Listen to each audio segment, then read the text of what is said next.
Naalala mo ba ang mga payo ng mga nakatatanda na huwag matulog na nakatapat sa salamin?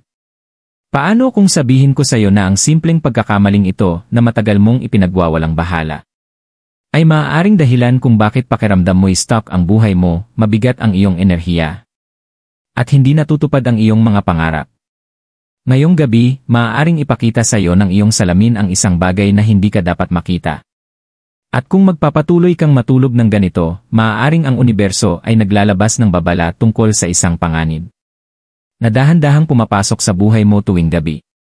Manatili ka sa akin dahil kapag naintindihan mo ito, hindi mo na muling titingnan ang iyong salamin ng pareho. Sa mga tahanan ng mga Pilipino, ang mga salamin ay higit pa sa mga dekorasyon. May dala silang enerhiya, alaala, at minsan mga lihim. Palaging pinaalalahanan tayo ng mga nakatatanda, huwag matulog na nakaharap sa salamin. Ngunit karamihan sa atin ay hindi naintindihan kung bakit. Ngayon, malalaman mo. Dahil kapag natutulog ka, nagpapahinga ang iyong katawan. Pero ang iyong kaluluwa ay patuloy na naglalakbay. At ang salamin, lalo na sa gabi, ay hindi lang basta nagbabalik ng iyong mukha. Ibinabalik nito ang iyong enerhiya, ang iyong mga pangarap, at ang mga bahagi mo na hindi mo laging nakikita. Marami sa mga natutulog na nakaharap sa salamin ay nagigising ng pagod, magulo ang isip. O pakiramdam nila'y pinagmamasdan ngunit hindi nila alam ang dahilan. Paano kung ang salamin ang humihila ng iyong enerhiya? Paano kung ipinapakita nito sa iyong kaluluwa ang isang landas na hindi ka dapat tumahakin? Manatili ka sa akin. Mas malalim at mas mapanganib ang katotohanan kaysa sa inaakala mo. Ang espiritual na kahulugan ng mga salamin habang natutulog. Ang mga salamin ay matagal nang itinuturing na mga pintuan, ngunit hindi lamang sa mga bagay na nakikita natin sa ibabaw. Higit pa sila sa mga bagay na nagbabalik ng liwanag, sila ay malalakas na gamit ng enerhiya na kumokonekta sa ating mundo at sa mga hindi nakikitang realm. Sa espiritualidad ng mga Pilipino, naniniwala tayo na ang mga salamin ay maaaring magsilbing mga portal, mga pintuan patungo sa iba't ibang dimensyon o realm ng pag-iral.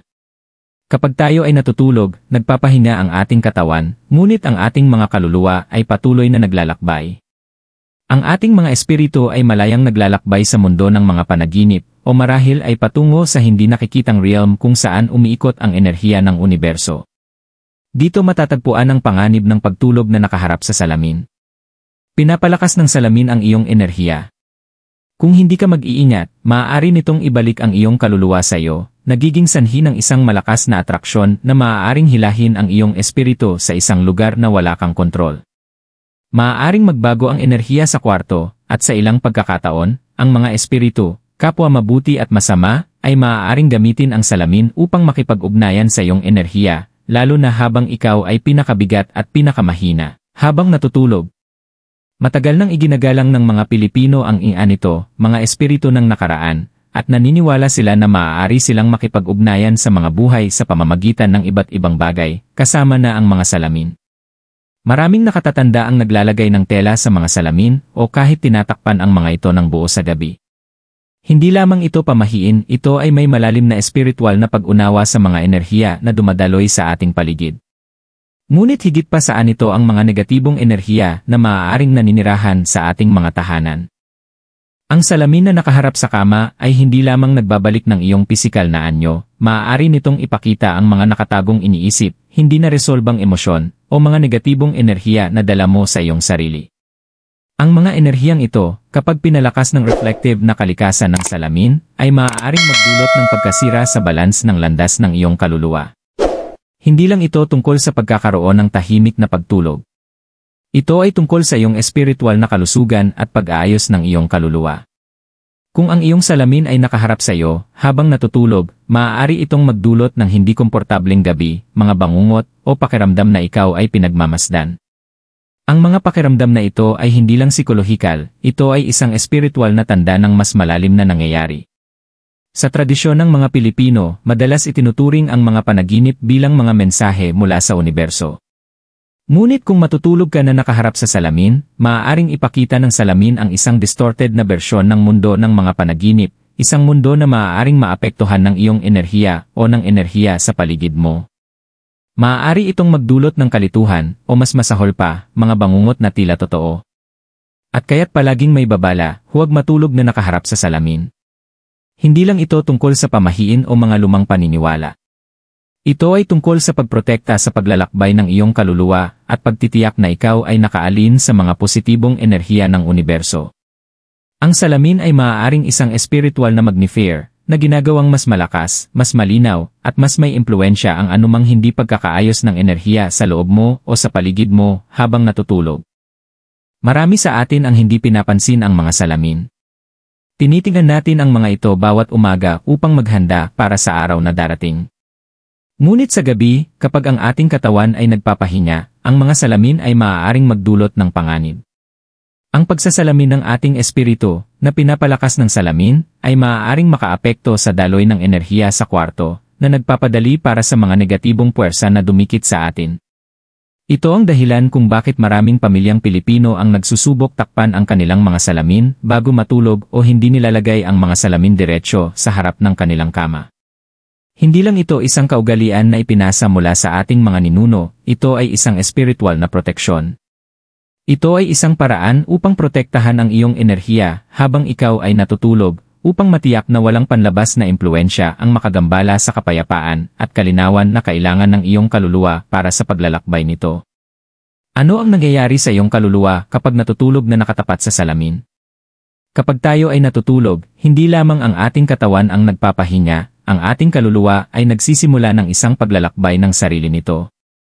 Ang paglalakbay ng kaluluwa ay isang sinaunang paniniwala ng mga Pilipino na nag-ugnay sa katawan at espiritu sa isang sayaw ng pahinga at pagbabagong buhay. Sa mga sandaling ito ng pagtulog, maaaring umalis ang ating kaluluwa mula sa katawan at maglakbay sa mga espiritual na realm, nakikipag-ugnayan sa mga enerhiya, mga ninuno, at minsan, pati na rin sa mga espiritu. Gayunpaman, hindi palaging ligtas ang paglalakbay na ito. Kapag ang kaluluwa mo ay malaya sa paglalakbay, ang salamin ay maaaring magsilbing isang ilaw na tumatawag, na hinihila ang iyong espiritu pabalik sa reflection at ipinipilit itong makulong sa isang paikot-ikot na siklo. Isipin mo ito, habang ang iyong kaluluwa ay malayang lumilipad, ito ay nahihikayat ng salamin sa harap mo. Ang reflective na ibabaw ng salamin ay nagpapalakas ng iyong enerhiya, na lumilikha ng isang magnetic na puwersa na maaaring hilahin ang iyong espiritu papasok mismo sa salamin. Sa espiritualidad ng mga Pilipino, matagal na tayong tinuruan na ang ating kaluluwa ay kailangang protektahan, lalo na kapag tayo ay pinakamahina habang natutulog. Ang salamin ay kumikilos bilang parehong reflection ng iyong kaluluwa at isang magnifier ng enerhiya nito. Imbes na dahan-dahang hayaan ang iyong espiritu na maglakbay sa mga nararapat nitong destinasyon, ang salamin ay maaaring magdistorbo sa natural na daloy na ito at ipako ito. Kaya tinutukoy na ang pagtulog na nakaharap sa salamin ay maaaring makulong ang iyong kaluluwa, na pinipigilan itong magbagong buhay ng buo. Hindi lamang ito pamahiin. Ang mga epekto nito ay nararamdaman din sa waking world. Maraming tao na natulog na nakaharap sa salamin ay nagigising na pakiramdam ay pagod, hindi komportable, o kahit magulo ang isip, na parang nahirapan ang kanilang kaluluwa na makabalik sa katawan. Ang espiritual na pagkapagod ay nararamdaman, at maaari silang makaramdam ng pagkawala ng koneksyon sa kanilang tunay na sarili. Hindi lamang ito pisikal na pagkapagod, ito ay isang espiritual na disconnect, isang misalignment sa pagitan ng katawan at kaluluwa. Sa kultura ng mga Pilipino, naniniwala din tayo na ang ating mga espiritu ay konektado sa mga elemento, lupa, hangin, apoy, at tubig. Ang mga elementong ito ang tumutulong sa atin upang mag-navigate sa mundo ng mga panaginip at spiritual na realm. Ngunit kapag ang salamin ay naroroon, ito ay nakakaistorbo sa daloy ng mga elementong ito sa ating paligid. Ang salamin ay hindi lang nagre-reflect, ito ay nagdistorbo at nakakasira ng balance. Ang mga espiritu ay madaling makadikit sa pagkaistorbo na ito, at sa ilang kaso, maaari nilang sundan ang espiritu pabalik sa waking world, kaya't ang tao ay nakakaramdam ng pagiging binabayaran o nauubos ang enerhiya. Sinasabi na kapag gumising ka na pakiramdam ay hindi komportable, maaaring may espiritu na sumunod sa iyong kaluluwa pabalik mula sa realm ng mga panaginip na kumakapit sa enerhiya na pinapalakas ng salamin. Kaya't maraming Pilipino ang may mga ritual na nagsasangkot ng espiritual na paglilinis o proteksyon ng enerhiya, tulad ng pagwiwisik ng asin sa paligid ng salamin o paggamit ng banal na tubig upang linisin ang lugar. Ang mga ito ay hindi lamang mga gawa ng pamahiin, sila ay mga espiritual na proteksyon na naglalayong ibalik ang balanse sa pagitan ng kaluluwa at katawan, at matiyak na walang hindi ka nais-nais na enerhiya ang kumapit. Bukod dito, ang mga panaginip ay nagkakaroon ng ibang kalikasan kapag natutulog ka na nakaharap sa salamin. Ang mga panaginip sa paniniwala ng mga Pilipino ay mga mensahe mula sa mundo ng mga espiritu na nag-aalok ng gabay, babala, at minsan, kahit na mga propesya. Ngunit kung ang paglalakbay ng iyong kaluluwa ay naistorbo ng malakas na refleksyon ng salamin, ang mga panaginip na ito ay maaaring magbago na nagdudulot ng kalituhan o mga bangungot na tila napakatotoo. Imbes na makuha mo ang kalinawan na kailangan mo, ang salamin ay maaaring magdistorbo sa mundo ng mga panaginip at gawing mas madilim, ipinapakita sa iyo ang mga imaheng hindi mga pangarap ng iyong kaluluwa, kundi ang mga nakatagong takot mo. Kaya't ito ang dahilan kung bakit pinapayuhan ng mga nakatatanda ng mga Pilipino na huwag matulog na nakaharap sa salamin, naiintindihan nila ang mas malalim na espiritual na koneksyon na mayroon tayo sa ating paligid. Ang mga salamin ay hindi lamang nagre-reflect ng iyong imahe, maaari nilang i-reflect ang mga enerhiya sa loob mo, palakasin ito, at gawing mas madali itong maging biktima ng mga panlabas na impluensya. Kapag ang kaluluwa ay hindi makahanap ng kapayapaan sa pagtulog, dinadala nito ang pagkabalisa na ito sa waking world na naapektuhan ang iyong pang-araw-araw na buhay. Kaya't sa susunod na makakita ka ng salamin na nakaharap sa iyong kama, isaalang-alang kung ano ang nangyayari sa likod ng ibabaw. Ang iyong kaluluwa ay naroroon, naglalakbay, nakikipag-ugnayan, at nakikipag-ugnayan sa mga hindi nakikita. Kung ang salamin ay naroroon, maaaring tinatabunan nito ang landas nito, o mas masahol pa, tinutulungan ito na pumasok sa isang mapanganib na realm kung saan ang enerhiya ay na-distort, at ang mga espiritu ay nag-aantay. Ang madilim na enerhiya na nakakahatak ng mga salamin sa gabi. Ang espiritualidad ng mga Pilipino ay nakaugat sa paniniwala na ang mundo sa paligid natin ay puno ng mga hindi nakikitang puwersa, mabuti at masama. Kasama sa mga puwersang ito ang mga espiritu, enerhiya, at mga entidad na nakikipag-ugnayan sa ating buhay sa mga banayad na paraan. Habang ang ilang espiritu ay nagdadala ng mga biyaya at proteksyon, may mga iba namang nagdadala ng hindi komportableng presensya, isang madilim na enerhiya na nagpapakain sa takot at hindi pagkakasya. Ayon sa paniniwala ng mga Pilipino, ang mga salamin ay hindi lamang mga reflective na ibabaw. Tinuturing silang mga portal, mga bintana sa pagitan ng pisikal na mundo at ng hindi nakikitang realm. Kapag ang salamin ay nakaharap sa kama, ito ay nagbubukas ng isang pintuan na humihikayat ng parehong positibo at negatibong enerhiya. Ngunit kapag natutulog ka na nakaharap sa salamin, lalo na sa gabi, ang madilim na enerhiya ang malamang na makapasok. Sinasabi na ang mga masamang espiritu o negatibong enerhiya ay naakit sa reflective na ibabaw ng salamin, hinihila ng katahimikan ng gabi kung kailan ang takip ng pagitan ng mga mundo ay pinakamapayat. Ang mga espiritong ito ay hindi palaging may masamang layunin, maaari lamang silang maging mausisa o gutom sa enerhiya. Ngunit sa kultura ng mga Pilipino, naniniwala tayo na kapag ang mga entidad na ito ay naakit sa isang salamin, nagdudulot sila ng hindi pagkakasiya at hindi komportableng pakiramdam sa mga natutulog sa kanilang daraanan.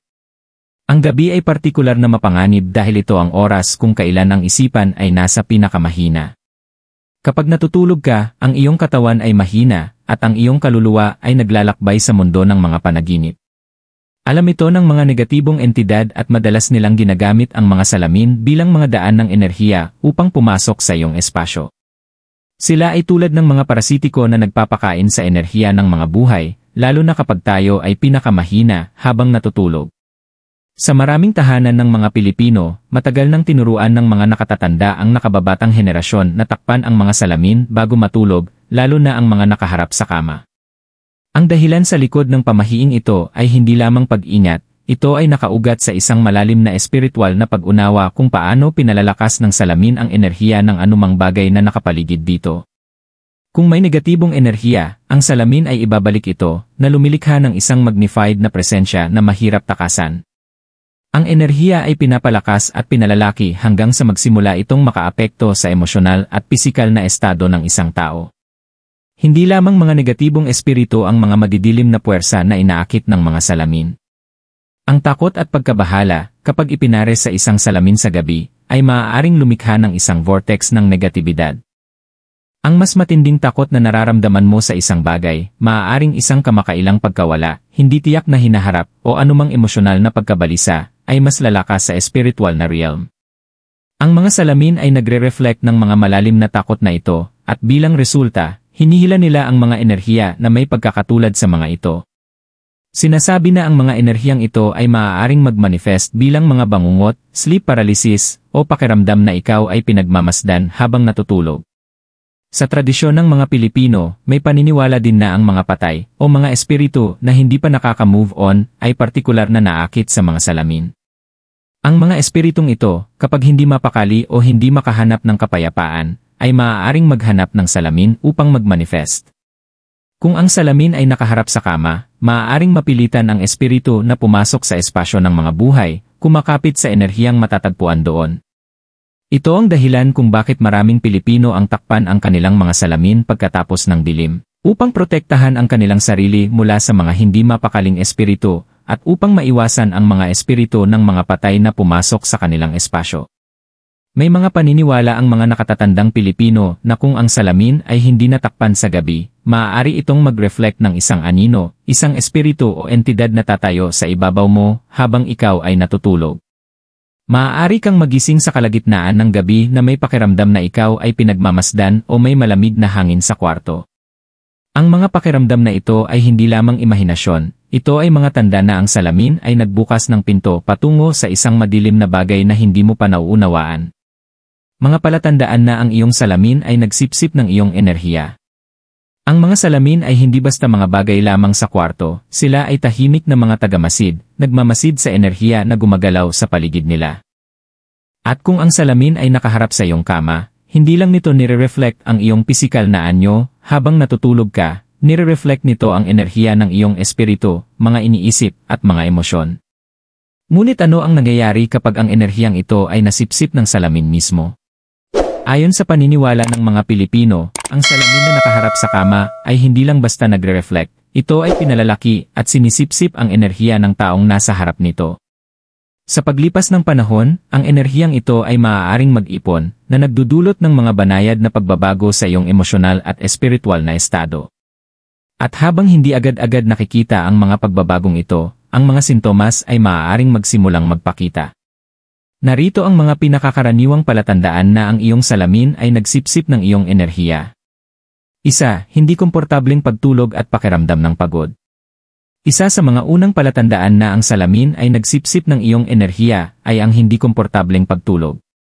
Maaring makaranas ka ng patuloy na pag-ikot sa kama, paggising ng maraming beses, o pakiramdam ng hindi pagkakasiya habang natutulog. Hindi mahalaga kung gaano karaming oras ka natutulog, magigising ka pa rin na pagod, na parang hindi ka nakapagpahinga ng maayos. Sa kultura ng mga Pilipino, naniniwala tayo na ito ay dahil ang salamin ay nagsipsip ng enerhiya ng iyong kaluluwa, na pumipigil sa iyong kaluluwa na mag-renew ng maayos. Imbes na makapagpahinga at magbalik loob, ang iyong espiritu ay patuloy na ni-reflect at sinisipsip ng salamin, kaya't ikaw ay spiritual na drained. Ang kakulangan sa espiritual na pahinga ay malalim na konektado sa pisikal na pagkapagod na nararamdaman mo sa paggising. 2. Mga bangungot at nakakatakot na panaginip. Kung ang salamin ay nagsipsip ng iyong enerhiya, maaari rin itong paguhin ang mundo ng iyong mga panaginip.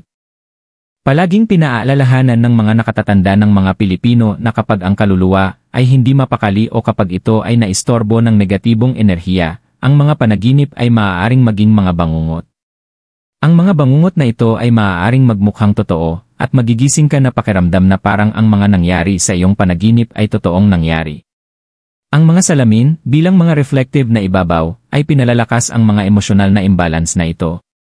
Kung nakakaranas ka ng paulit-ulit na mga panaginip na nag-iwan sa iyo ng takot o pagkabahala, maaaring ito ay isang tanda na ang iyong salamin ay nire-reflect at pinalalaki ang iyong pinakamalalalim na takot at pagkabalisa, na ipinapasok ito sa iyong subconscious.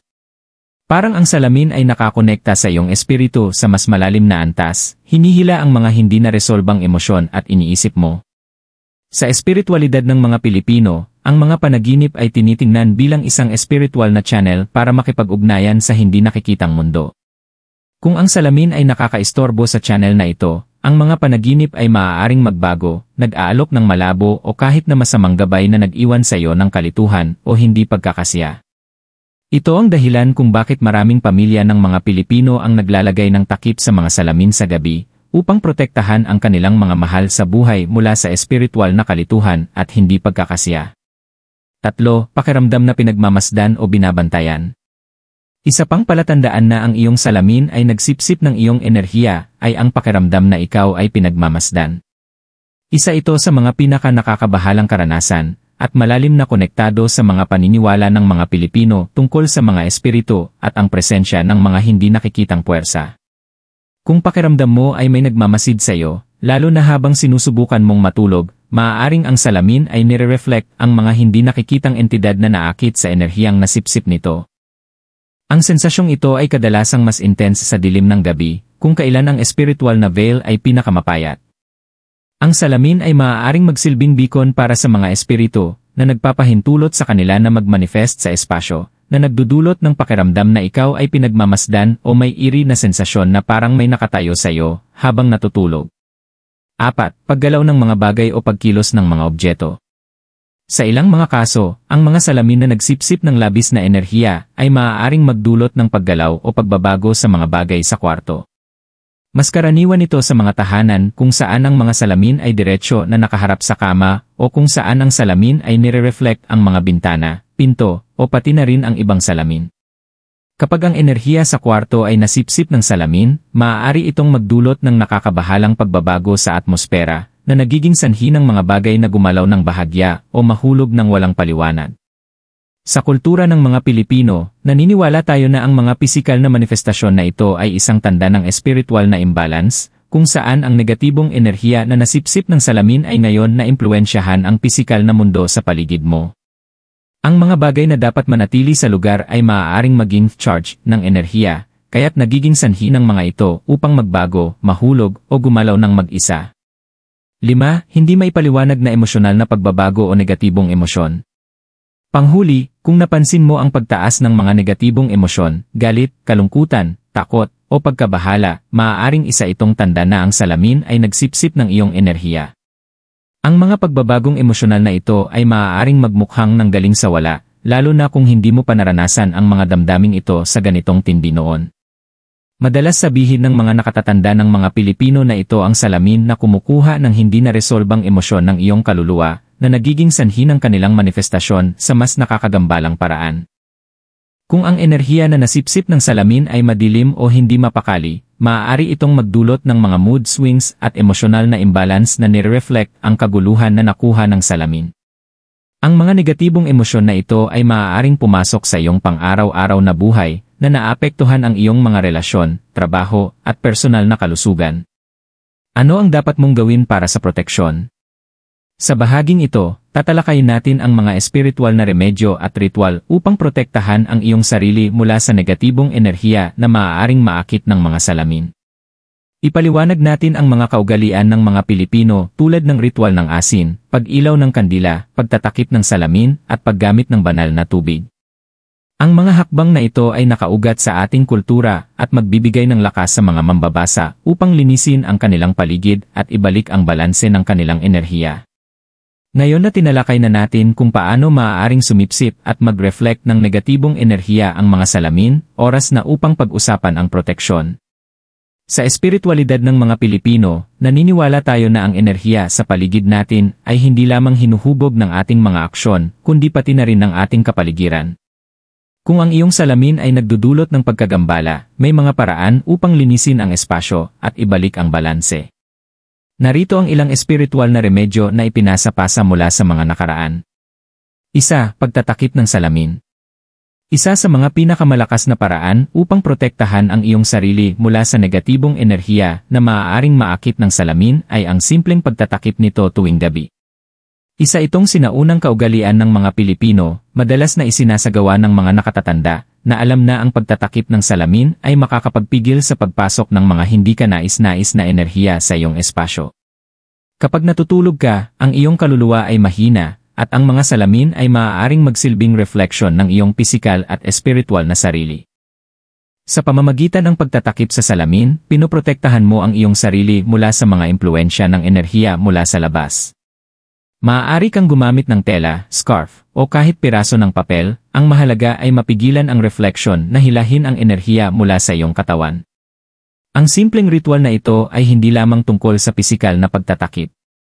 Ito ay sumasagisag ng espiritual na proteksyon at pagtatakda ng mga hangganan sa pagitan ng espiritual at pisikal na mga mundo. Pinapayagan nito ang iyong kaluluwa na magpahinga ng walang anumang hadlang mula sa reflective na kapangyarihan ng salamin. 2. Ang kapangyarihan ng ritual ng asin. Matagal nang ginagamit ang asin sa kulturang Pilipino bilang proteksyon laban sa kasamaan at negatibong enerhiya. Sa katunayan, maraming pok sa mga tahanan ng mga Pilipino ang may maliit na lalagyan ng asin na inilalagay malapit sa mga salamin o bintana. Naniniwala silang nagsisilbing espiritual na harang ito na pumipigil sa pagpasok ng mga masamang puwersa. Upang linisin ang iyong espasyo mula sa enerhiyang nasipsip ng salamin, maaari mong gawin ang ritual ng asin. Narito kung paano. 1. Maglagay ng maliit na mangkok ng asin sa sahig malapit sa salamin o sa mga sulok ng kwarto. 2. Hayaan ang asin na manatili magdamag at habang ito ay nakalagay, mag-visualize na ang negatibong enerhiya ay sinisipsip ng asin. 3. Kinabukasan, itapon ang asin sa labas ng inyong bahay at humiling ng proteksyon at balanse upang bumalik sa iyong enerhiya. Ang ritual na ito ay hindi lang tungkol sa pisikal na kalinisan, ito ay tungkol sa espiritual na paglilinis na nagbabalik ng kapayapaan at harmonya sa iyong espasyo at enerhiya. 3. Pag-ilaw ng puting kandila para sa paglilinis. Sa kulturang Pilipino, ang mga kandila ay itinuturing na simbolo ng liwanag, na gumagabay sa kaluluwa at nagtataboy ng dilim. Ang pagpapailaw ng puting kandila malapit sa salamin ay makakatulong upang linisin ang espasyo, nililinis ang anumang negatibong enerhiya na nasipsip sa gabi. Narito kung paano gamitin ang kandila para sa proteksyon. 1. Mag-ilaw ng puting kandila sa harap ng salamin bago matulog. 2. Mag-focus sa apoy, at habang ito ay kumikislap, mag-visualize na ang reflection ng salamin ay nililinis, na tanging positibong enerhiya lamang ang mananatili. 3. Hayaan ang kandila na mag-burn hanggang sa ito ay ligtas na patayin, o iwanan itong nakabukas ng ilang oras, upang matiyak na ang enerhiya ng apoy ay papasok sa kwarto at magdadala ng liwanag at paglilinis. Ang puting kandila ay epektibo dahil ito ay sumisimbolo ng kalinisan, kapayapaan, at espiritual na gabay sa mga ritual ng Pilipino. Sa pamamagitan ng pagpapailaw nito, tinatawag mo ang presensya ng banal na proteksyon, na tinitiyak na ang madilim na enerhiya ng salamin ay mapapalitan ng mga positibong espiritual na puwersa. 4. Paggamit ng banal na tubig para sa paglilinis. Ang banal na tubig ay isa pang mahalagang gamit sa espiritualidad ng mga Pilipino. Naniniwala tayo na may kapangyarihan itong linisin ang mga espasyo at alisin ang mga masasamang impluensya. Kung pakiramdam mo ay ang iyong salamin ay nagsipsip ng madilim o negatibong enerhiya, ang ritual ng banal na tubig ay makakatulong upang maibalik ang kapayapaan. Narito ang ritual. 1. Mag-spray ng banal na tubig sa paligid ng salamin at sa kwarto kung saan ka natutulog. 2. Habang ginagawa ito, magsalita ng dasal o affirmation na humihiling ng paglilinis ng espasyo at proteksyon para sa iyong kaluluwa. 3. I-visualize ang negatibong enerhiya na nalilinis ng banal na tubig, at ang salamin ay nagiging isang mapagkukunan ng positibong enerhiya. Naniniwala ang mga Pilipino na ang banal na tubig ay hindi lamang naglilinis ng mga pisikal na espasyo, nililinis nito ang espiritual na atmosfera, na nag-iwan ng walang puwang para sa madidilim na espiritu o hindi mapakali na enerhiya. 5. Pagtatakda ng matitibay na intensyon. Isa pang paraan ng proteksyon ay ang pagtutok sa mga matibay na espiritual na intensyon. Bago matulog, magsalita ng iyong mga affirmations o magdasal na humihiling sa universo na protektahan ang iyong enerhiya habang ikaw ay nagpapahinga. Ay manifest ang iyong kapayapaan at kalmado, sabihin sa universo na itabi ang anumang negatibong espiritu o enerhiya. Maaari mong sabihin, ngayong gabi, hinihiling ko sa universo na protektahan ang aking kaluluwa. Naway ang aking enerhiya ay ligtas mula sa anumang pagkagambala, at makapagpahinga ako ng payapa, malaya mula sa anumang negatibong puwersa. Ang affirmation na ito ay tumutulong upang lumikha ng isang protektibong shield sa iyong paligid, na tinitiyak na makakapagpahinga ka ng walang takot o espiritual na pagkagambala. Ang mas malalim na dahilan ng espiritual na proteksyon. Ang mga Pilipino ay matagal nang naniniwala na walang nangyayari nang walang layunin. Bawat tanda, bawat panaginip, bawat babala, lahat ay may kahulugan na hinubog ng universo. At pagdating sa mga salamin, madalas na mas malalim ang mensahe kaysa sa ating inaakalang kahulugan. Sa paglipas ng henerasyon, hindi lamang tayo binabalaan ng mga nakatatanda para sa tradisyon, pinoprotektahan nila tayo ng isang bagay na mas mahalaga, ang ating tadhana. Kapag ang enerhiya sa paligid mo ay nagugulo, ang iyong landas ay nagiging malabo. Nawawala ang direksyon ng iyong kaluluwa. Napapansin mong paulit-ulit na ang iyong mga pagsubok, nauurong sa parehong emosyonal na pattern, o umaakit ng mga parehong negatibong pangyayari. Hindi ito isang pagkakataon, ito ay isang tanda na ang iyong espiritual na alignment ay nadislokado. Ang salamin na nakaharap sa iyong kama ay maaaring magmukhang hindi nakakapinsala, ngunit espiritual, ito ay kumikilos na parang magneto. Hinahatak nito ang enerhiya, ang iyo at ang enerhiya ng hindi nakikitang mundo. At kapag ang enerhiyang ito ay naghalo o na-distort, ang iyong tadhana ay nagiging mas mahirap sundan. Nagsisimula kang makaramdam ng pagka-stuck, kalituhan, at pagkabahala parang may humahadlang sa iyo na marating ang buhay na nais mo. Kaya't ang espiritual na proteksyon ay hindi lamang isang ritual, ito ay isang anyo ng paggalang sa sarili, isang paraan upang pahalagahan ang paglalakbay ng iyong kaluluwa. Kapag hindi mo binibigyang pansin ang mga palatandaan, ang buhay mo ay nagiging hindi balansyado. Kapag ang salamin ay nagsipsip ng iyong enerhiya, ang unang bagay na nawawala ay ang kalinawan. Kalinawan sa iyong mga iniisip. Kalinawan sa iyong mga emosyon. Kalinawan sa iyong mga desisyon. Madalas sabihin ng mga Pilipino, may mabigat na hangin sa bahay. Ang bigat na ito ay hindi lamang pisikal, ito ay espiritual. Apektado nito ang iyong mood, relasyon, at pati na rin ang daloy ng iyong pera. Kapag ang iyong enerhiya ay nagkalat o nauubos dahil sa salamin, ang mga oportunidad ay tila naglalaho. Ang mga magagandang bagay ay tumatagal bago dumating. Pakiramdam mo ay pagod ka kahit na wala namang ginawa.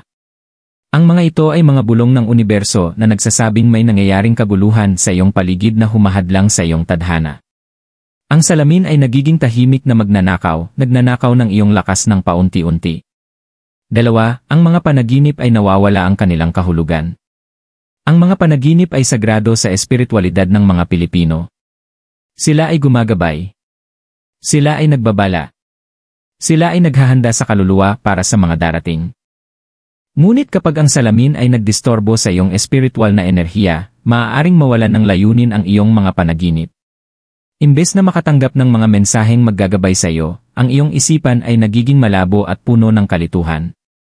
Maaari mong makalimutan ang iyong mga panaginip o magising na may pakiramdam na hindi mo maipaliwanag. Hindi lang ito disturbed na pagtulog, ito ay isang misalignment sa pagitan ng iyong subconscious at ng iyong espiritual na sarili. Ang universo ay maaaring nagtatangkang magpadala sa iyo ng mensahe, ngunit ang impluwensya ng salamin ay nakakasira sa koneksyon. Dahil dito, maaaring mawalan ka ng mga palatandaan na sana ay makapagpabago sa iyong mga desisyon, relasyon, o kahit sa iyong hinaharap. 3, bumagal ang iyong tadhana. Bawat tao ay may likas na landas, isang paglalakbay na hinubog ng tadhana. Ngunit kapag ang iyong enerhiya ay humina o nagkalat, ang iyong tadhana ay bumabagal. Ang mga biyaya ay tila nahuhuli. Ang pagmamahal ay tila hindi tiyak. Ang kasaganaan ay tila malayo.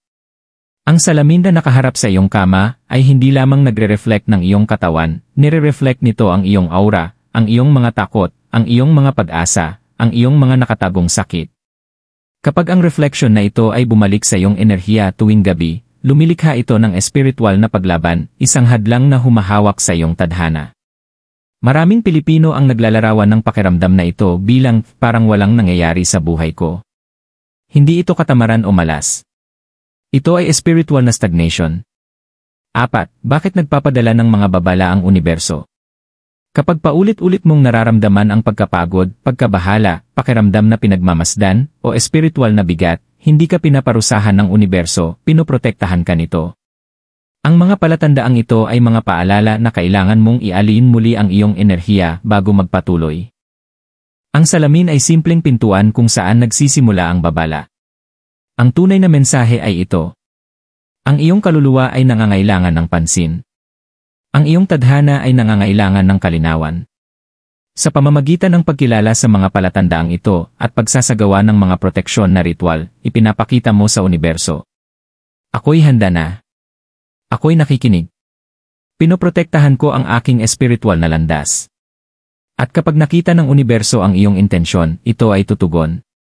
Bawat babala, bawat tanda, bawat hindi komportableng pakiramdam na naranasan mo sa paligid ng salamin ay hindi kailanman random. Sa espiritualidad ng mga Pilipino, ang universo ay nagsasalita ng mahina, ngunit may layunin. At ngayon, sa wakas, naiintindihan mo kung bakit iginiit ng mga nakatatanda, huwag matulog na nakaharap sa salamin. Hindi ito tungkol sa takot.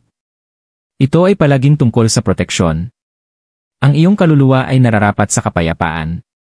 Ang iyong mga panaginip ay nararapat sa kalinawan. Ang iyong tadhana ay nararapat na dumaloy ng malaya. Kapag pinrotektahan mo ang iyong enerhiya, pinoprotektahan mo ang lahat ng konektado dito, ang iyong mga emosyon, mga relasyon, mga oportunidad, at ang iyong hinaharap. Hindi mo lang basta tinatakpan ang salamin, isinara mo ang isang pintuan na hindi dapat manatiling bukas habang ikaw ay natutulog.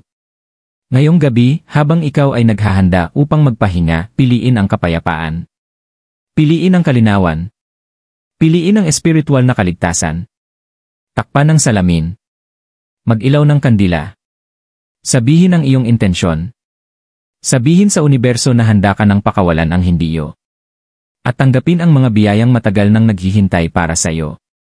Tandaan ito. Ang iyong buhay ay nagbabago sa sandaling mag-alin ang iyong enerhiya. Ang iyong landas ay lilinaw sa sandaling maprotektahan ang iyong kaluluwa. At ang iyong tadhana ay lalakas sa sandaling ikaw ang magkontrol ng iyong espasyo. Ikaw ay ginagabayan. Ikaw ay protektado. At ang iyong paglalakbay ay malayo pa.